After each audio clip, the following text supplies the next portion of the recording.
ആഹാ, എല്ലാരും കൂടി ഇവിടെ ഇങ്ങനെ വട്ടം കൂടി ഇരുന്ന കടയിൽ ആരെങ്കിലും വേണ്ടേ? വാ ഇരിക്കേ, കുറച്ചേരം പടം കാണാം. TV ഒക്കെ മേടിച്ചോ? വാങ്ങിച്ചു തന്നു. എന്താ നിർത്തിക്കളഞ്ഞത്? വക്കീല് മേടിച്ചു തന്നാ പറഞ്ഞാലെന്താ? അങ്ങേർക്ക് ഇഷ്ടമുള്ളത് കൊണ്ടല്ലേ വാങ്ങിച്ചു തന്നത്? അതാ അതിന്റെ സത്യം. അയാൾ വാങ്ങി തരുമ്പോ വേണ്ട എന്ന് പറയുന്നത് ശരിയാണോ? ഏയ്, ഒട്ടും ശരിയല്ല.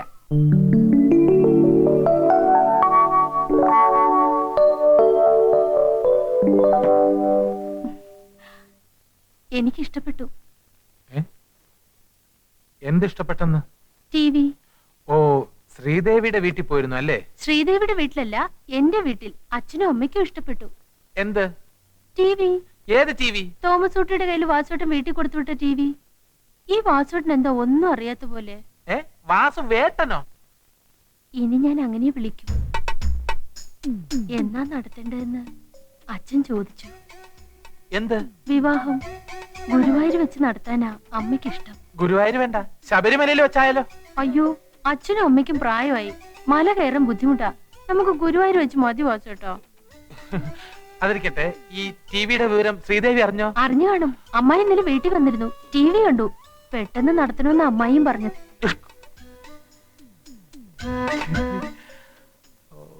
അമ്മ പർച്ചേസിങ് കഴിഞ്ഞ് ഇപ്പൊ ഇതുവഴി വരും. അപ്പോ ഇതാ അമ്മ എന്ന് പറഞ്ഞ് വിഷ്ണു ആപ്പിൾ കൊടുക്കണം. ടിവിയുടെ കാര്യത്തില് വക്കീലിനോട് ഇപ്പൊ അത്ര രസത്തിലല്ല. ഇതൊരു പറ്റിയ സന്ദർഭമാണ്. അമ്മ വീണത് തന്നെ. നിന്റെ TV പാര ഏറ്റത് കൊണ്ട് ഞാൻ ഇതിനെ സമ്മതിക്കാം.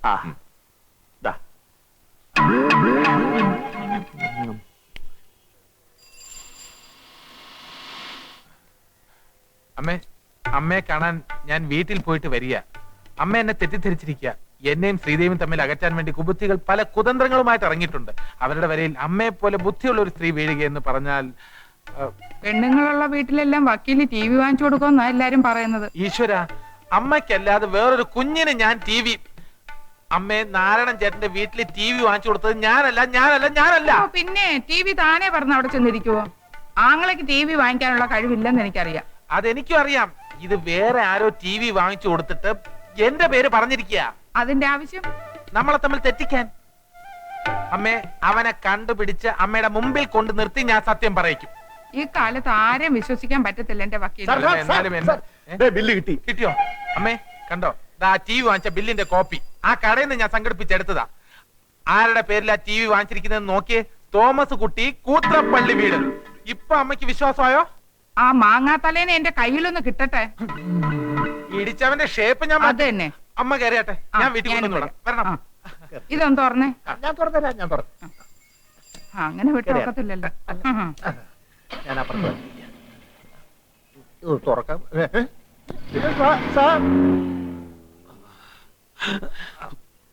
സമാധാനമായല്ലോ. പാരവെപ്പ് കുലത്തൊഴിലാക്കി മാറ്റിയ കൂത്രപ്പള്ളിക്കാരൻ ഔസേപ്പിന്റെ മകൻ തോമസ് കുട്ടി ഒരു കാര്യം ചെയ്തോണം. ഈ നിമിഷം തന്നെ നാരാണ്ട് വീട്ടിൽ പോയി TV അഴിച്ച് തിരിച്ചെടുത്തോളാം. അത്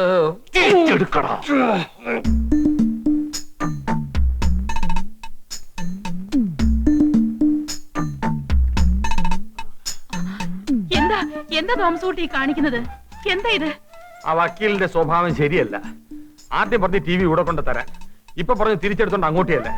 അനുസരിക്കാതിരിക്കാൻ പറ്റുമോ? പെട്ടെന്ന് ഇങ്ങനെ ഒരു മനമാറ്റത്തിന് എന്താ കാരണം? ഞാൻ വളരെ നിർബന്ധിച്ചപ്പോ വക്കീല് കാര്യം പറഞ്ഞു. ശ്രീദേവിയുടെ അമ്മ പറഞ്ഞിട്ടാ ഇത്. അവർക്ക് ഇവിടെ TV ഇരിക്കുന്ന ഇഷ്ടമല്ല, അതാ കാര്യം. അല്ലെങ്കിൽ അവർക്ക് പണ്ടേ അസൂയ. അന്ന് വന്നപ്പോഴേ ഞാൻ തീരുമാനിച്ചു ഇവിടെ എന്തെങ്കിലും സംഭവിക്കുമെന്ന്. ഇവിടെ ആരും നന്നാവത് അവർക്ക് ഇഷ്ടമല്ല. വക്കീല് തന്നെ ശ്രീദേവിയെ കെട്ടണമെന്ന് തള്ളക്ക് ഭയങ്കര നിർബന്ധം. വക്കീല് ചെയ്ത് ഏതായാലും ആണുങ്ങൾക്ക് ചേർന്ന പണിയല്ല. അത് പിന്നെ പെണ്ണുങ്ങൾ പറഞ്ഞ അനുസരിക്കാത്ത ആണുങ്ങളുണ്ടോ? ഞാൻ ആ TV ഒന്ന് എടുത്തോട്ടെ, ഒന്ന് മാറിക്കേ. ആന്റണിയും കോപ്പും ഒക്കെ പോയി.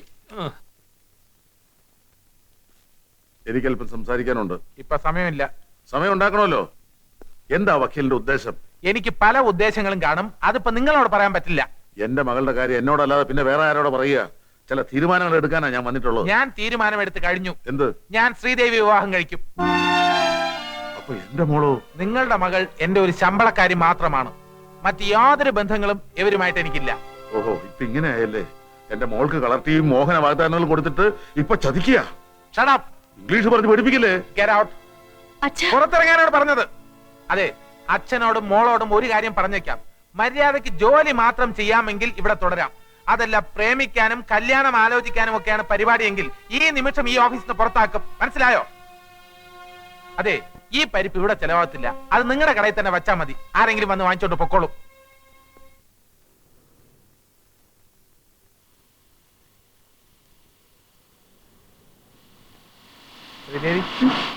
കാറിൽ പോവാം. വേണ്ട. അതെന്താ? ഞാൻ അമ്മയുമായി എല്ലാം സംസാരിച്ചു, തീരുമാനവും എടുത്തു. എന്ത് തീരുമാനം? നമ്മുടെ വിവാഹം. അത് നിങ്ങളും അമ്മയും മാത്രം തീരുമാനിച്ച പോരല്ലോ.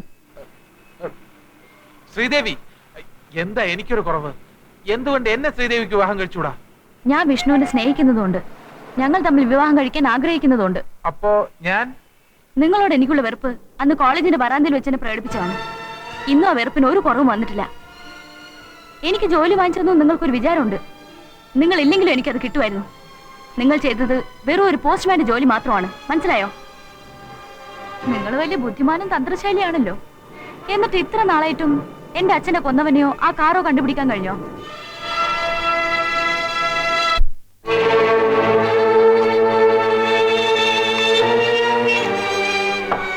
ഇതെന്താ ഇങ്ങനെ കുടിക്കാൻ നാരങ്ങ വെള്ളം? അവനാണ് ഇതിനെല്ലാം കാരണക്കാരൻ. അവനാണ് എന്റെ ശ്രീദേവിയെ തട്ടിയെടുത്തത്. അവനെ ഞാൻ കൊല്ലും.